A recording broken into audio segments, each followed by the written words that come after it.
This the revolution of evolution. We making sense of confusion. This ain't about no institution. It's about being more human. It's about being more present. It's about being more free. It's about upholding new ethics. We remember what we didn't see. History do more than repeat. The rebellion's just the beginning. It's easy admitting defeat. Don't know what to do when we winning. Your position ain't worth defending. We reconcile contradictions. See through the fiction, feeling the friction. Our diction come from how we living. The dialect is dialectic. Strategy is emergent. Practicing new worlds. Ain't never said we was perfect. Ain't nothing in life for certain. All we got is new questions. Ain't never gonna stop learning. The work teaches new lessons. Double negative is a plus. Won't get distracted by the huff and puff. Struggle, protracted, struggle, abrupt. Our love's abundant, more than enough. I dig it, ideas, identity, unrested, contested civility. Don't worry about what we gonna get, but who gonna take the responsibility?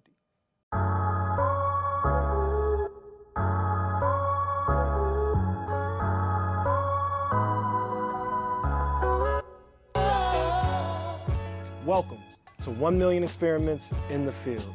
An abolitionist travel show exploring how we define and create safety for a world without policing and prisons.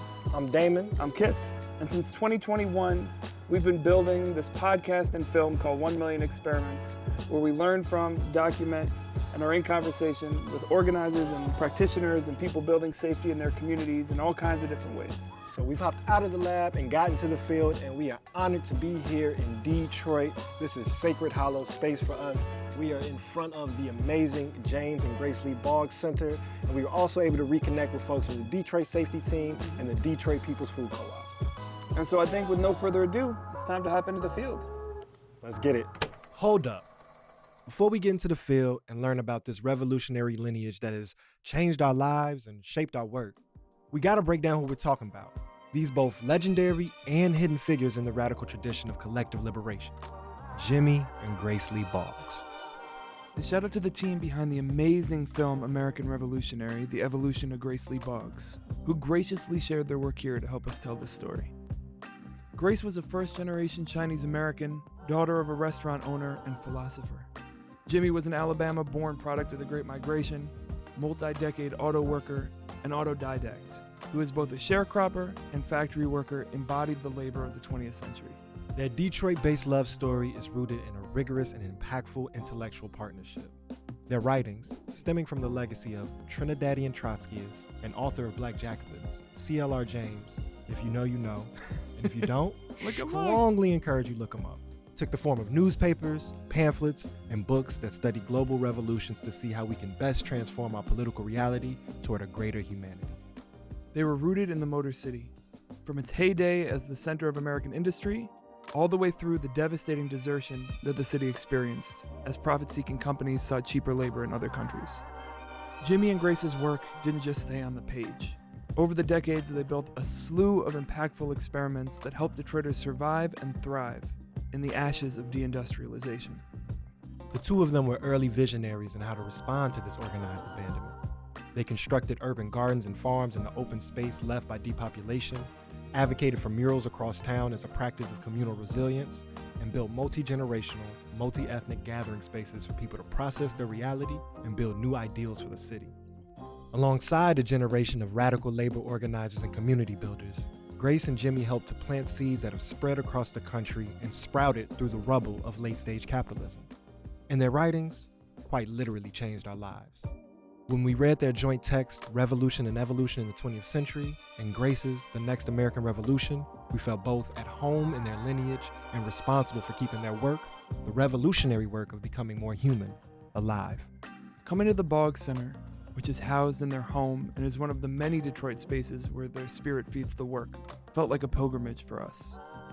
We were received with warm smiles and hugs from some beloved experimenters and friends. Curtis Renee is a founding member of the Detroit Safety Team, an organization working to build a new safety infrastructure that shifts away from police reliance. Birthed out of providing wellness and protection for the now-defunct Allied Media Conference, Detroit Safety Team trains up community through abolitionist workshops, leads transformative justice processes and circles, and provides safety and de-escalation support for events across Detroit. And their mother, Myrtle Curtis, known better as Mama Myrtle to many, is the co-founder of urban ag group Feed 'em Freedom Growers, which grows community relationships through the cultivation of food, hearts, and minds. So I want to honor a mentor of ours that actually introduced us to this legacy, Keisho Scott. And what I took from this work and the words of Jimmy and Grace is revolution and or being a revolutionary is about responsibility. Responsibility to transform yourself as a process towards transforming the world, responsibility to hold the multiple contradictions that coexist as the engine of change, as a dynamic process of development. How has holding this responsibility in this revolutionary tradition through abolition and through the urban agricultural work landed for you also as a family, as two generations coming up in this space?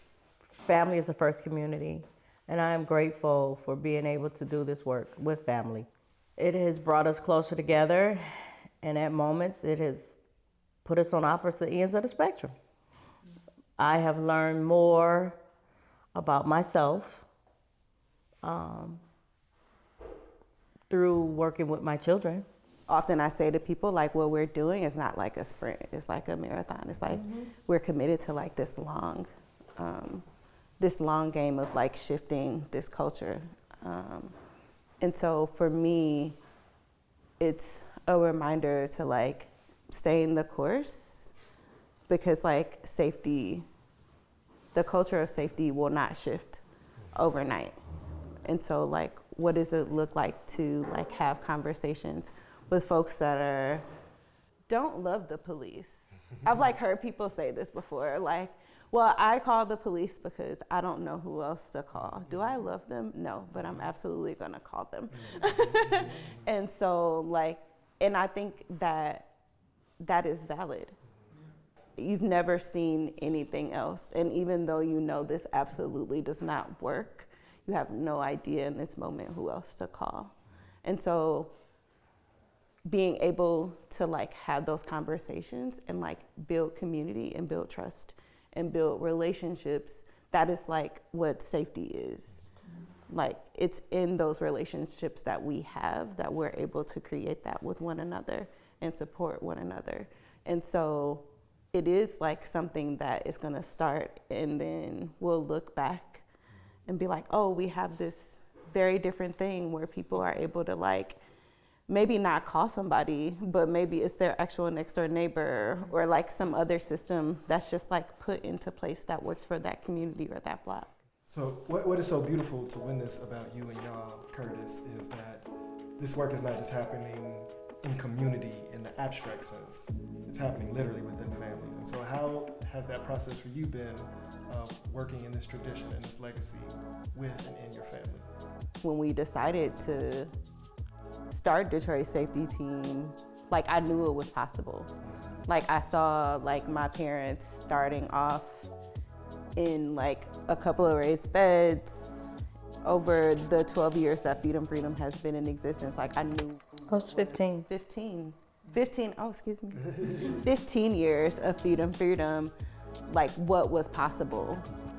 And so even though it's not food, it's still community. We're still like building relationship and growing community, and because of that, I knew what was possible. It's a dream come true because I hear so many stories where the young people just go the total opposite way. Like, yeah, that's my kid over there. You know, I had something to do with that, you know. But I tell you the thing that really is when Curtis calls and say, can you do this, this, this? Like that email that came, Mom, there's these folks. And then to circle back and know that you are the folks. Of course, yeah, that circle, it was, felt real good about that one. One day on my way to work, driving an automobile 30 miles out in the snow and ice, it hit me. This is not real. This is not what I want to be doing. This just does not feel good. And so on the other hand, as I'm continuing to learn more about food justice, sovereignty, and what it means for folks all along the food system, I was like, this doesn't feel good. This is not the way it should be. And I had a choice to make. So it's been a learning experience. It actually meant one day Grace asked the question, how do you grow your soul? And that was the question I took home, and it kept me up. Are there words from Grace or Jimmy that you carry with you that, like, you're about to do something, you hear that voice pop in your head? Holding the contradictions. I feel like that is something that I'm always thinking about, like the contradictions that I'm holding personally, like in doing this work, and like as a movement, the contradictions that we hold. I feel like that's something that I'm always thinking about, like all the time. How does the legacy of this space inform your work, inform your community, inform the way you see the world? I think this space is vital and important to keep the legacy of the work of Jimmy and Grace. I think the folks who gather here to open the doors for you to come and do your work, and for folks to grow politically, I mean, it's very relevant still. There's a legacy, and then the folks of the Boggs Center are doing the work. James and Grace Lee Boggs Center is my political home, and directly tied to the work of Feed 'em Freedom Growers. My role as a human being started in this space, and we started urban agriculture, the garden, in 2009 when the urban ag movement was really hot. And knowing of Detroit Summer, which started from the Boggs Center, that was our entry point. A lot of the folks who were a part of Detroit Summer are very awesome, instrumental folks doing social justice work, leading schools, all kind of work in Detroit right now. One of Grace and Jimmy's closest comrades and an old friend of ours, Rich Feldman, is one of the stewards of the Boggs Center. He shares more about how Detroit Summer came to be. This is what it's supposed to look a like. beautiful, brand new copy of Revolution Evolution. This is a well-worn, well-used, well-thought copy. Detroit Summer was really a turning point. It was really a turning point for us putting forward the phrases and the understanding of visionary organizing, and that it was critical to get far beyond protest and rebellion to begin to define revolution as people seeing the future now. Because a good organizer says, who's not at the table?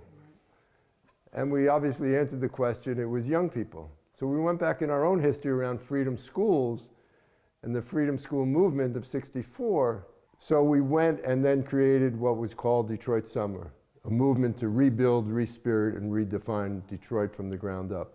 And this was our way of saying, how do we respond to this unbelievable pain, this unbelievable place that now has open space because of deindustrialization and the flight of capital and many other changes. That's what led to Detroit Summer. The spirit of collective power and the importance of food sovereignty were both so ingrained into the work of Detroit Summer, and the experiments that have been grown in the 30 years since have brought these values to life. Nowhere is this more tangible than at the Detroit People's Food Co-op. In a 142 square mile city with just 64 grocery stores, 3 out of 4 Detroiters don't regularly have access to healthy foods.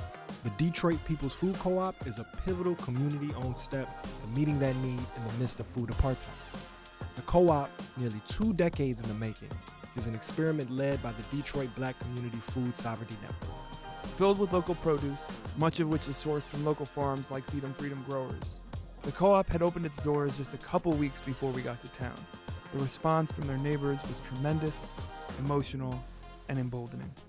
Manager Akil Talley showed us around. You know, this was all the brainchild of the Detroit Black Community Food Sovereignty Network, Baba Malik, and a lot of the elders within the city. And it's phenomenal to see it open and flourishing and people making it a destination stop. Because we work with 4 local urban farms. It's a powerful representation of what happens when a community intentionally builds something for the community. I stay in the produce section, but we have like amazing seeded watermelons, amazing seeded cherries, organic blueberries. So I'm seeing this like real loving relationship with you and your team and you and the staff. And for me, that feels like that is part of the essence of a cooperative. And I know folks are all over the place are becoming more interested in experimenting with cooperatives, particularly food co-ops, but maybe don't know what that really looks like in practice or what that means. Can you explain to folks, now that we're doing it here, what a food co-op really is? Yeah, co-op is literally a cooperative, like a community coming together, intentionally wanting to put something like a grocery store within a community, and it's owned by that community. So the way it looks for this co-op is it's a $200 lifetime fee that you can pay in installments, and you become a member owner. You have say on anything from the products that come into the store to the policy that we set. And once we become profitable, there's the vote on what to do with those profits. Like I said, we work with urban farms, and they're a cooperative. To us, it was a beautiful grocery store with a very solid hot bar. I mean, you saw how serious Daniel was scooping up that mac and cheese. Yeah, I was locked in. Yeah, I saw the stringiness. There was a real focus there. Seriously. But for Myrtle, Curtis, and everyone else who helped bring the co-op to fruition or just witness the process, this brick building on the corner of Woodward and Euclid is an example of what it actually takes to turn revolutionary ideas into material resources that meet people's needs. That is what the co-op represents. Like, it's not going to necessarily be easy work, and it is going to take some time. It's going to take some love. It's going to take like personal commitment and like community commitment, but we will get to a point where it's like this thing will be birthed. People still don't really understand what it means to cooperatively come together and get some stuff done because we've so steeped in an individualistic system. From going from focus groups to a whole actual brick and mortar store. And it took a lot of people doing a lot of work and coming together. I feel like Jimmy and Grace and like all the people that like have come together to create this political space, like have become like my litmus test of like, am I going in the direction that I want to be going in? Are the people that like raised me, would they be proud of the decisions that I'm making? The Detroit safety team was becoming like a shape. Like those were the things that were like in the back of my head. Like when we're talking about like how we care for our practitioners as much as we care for the people that we're like doing this support work with, these are the people that I carry in my body. That when it doesn't feel good, I'm like, oh no, we're not going in the right direction. Like, I'm not gonna want to talk to Mama Myrtle about this. Or I wouldn't have sit down and have a conversation about this with Grace. We're like, we're going in the wrong direction. And so I'm really thankful to have had those people and like have this place that is not just like a building, like energy and like conversations and community and like love, like all wrapped up into this space that like that's like a guide and like a soft landing for also when I make mistakes, because I'm gonna make mistakes. We sometimes don't get it all right, and not to be canceled or thrown away, and have a soft landing place where you get to try things out, so that safety looks like a lot like love. Because this work can be isolating. It can be very heavy. It can feel like I don't think I'm making a dent, and because it's so large. But yeah, having that soft place to land, that's what I wanted to touch on. I appreciate that. What I take from the Boggs is revolution is not what most conceive of it. Most folks think of it as just the seizure of power. And what they offer to us is that revolution is the process of evolving humanity. All right. And so I want to thank y'all for being stewards of this process, of this evolutionary change into becoming more human. And thank you for sitting us here in this sacred hallowed ground and for all the work that you do.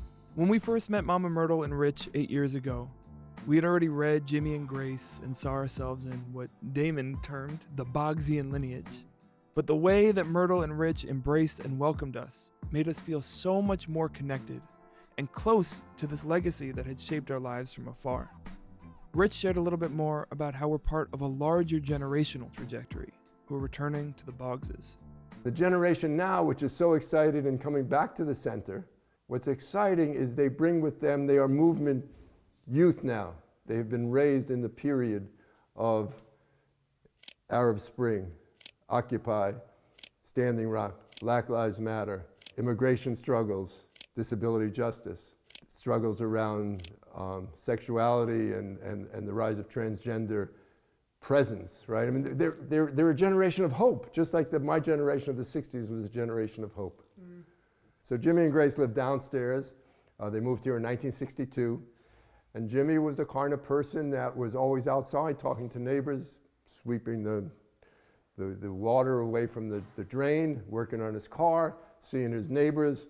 And Grace was always doing some more other kinds of work in the house, typing and reading and typing and reading and sharing what she read and what she wrote. They saw themselves assuming responsibility. That freedom meant responsibility.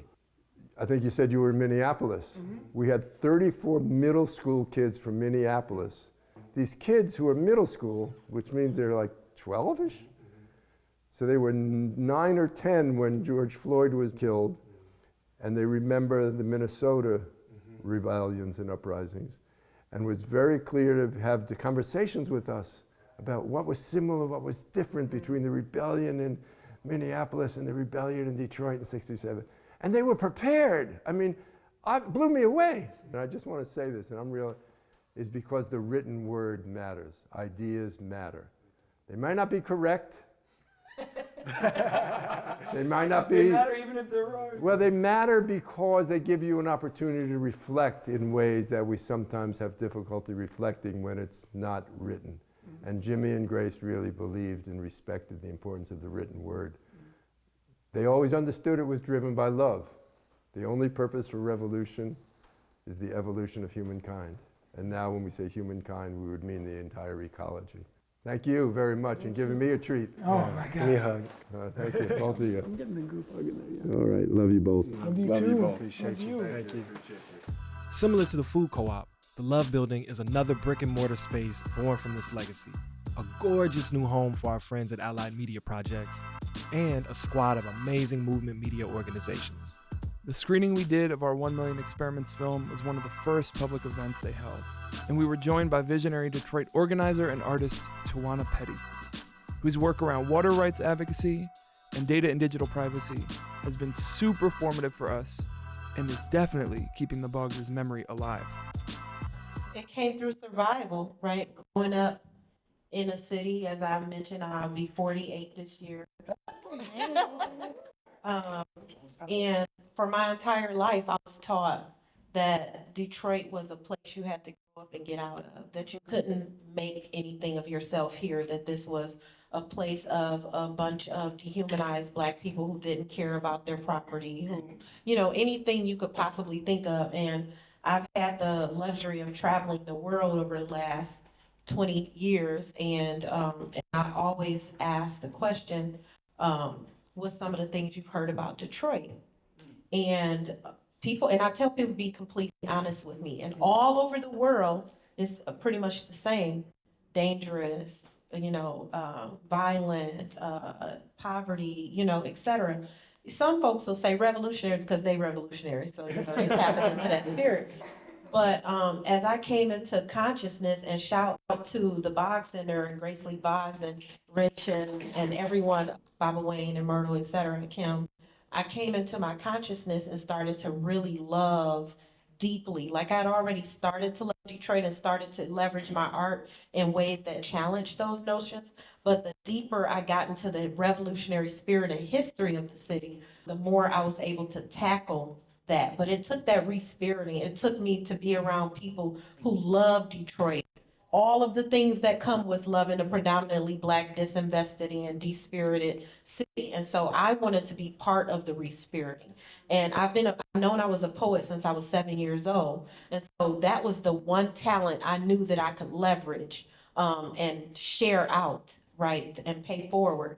Art is really a life-saving mechanism for me, and I'm committed to teaching it and helping re-spirit, especially younger people who are being inundated with a similar type of energy that I received, and that takes away that love because you're in survival mode so often. But anyway, the consciousness raising helped me to shift the type of art that I wanted to put into the world. I mean, Tawana really blew our minds with that beautiful notion of re-spiriting. And we left the event definitely full of new life. We got to reconnect with comrades and build new bonds. And in many ways, even as people not from Detroit, It felt like a homecoming to step into the world that Jimmy, Grace, and so many others started to build generations ago. It's one thing to know you're part of a revolutionary lineage, but it's another thing to feel it. And that feeling is so important. Because even for people who identify as abolitionists, we don't always recognize that the small, grounded experiments we build are part of revolution. This might be because our popular images of revolution, of governments toppled and gratuitous destruction, don't look like the care-based work at the center of abolition. But Jimmy and Grace define revolution as a transformative process to evolve our humanity by creating new structures and taking responsibility to reorganize society.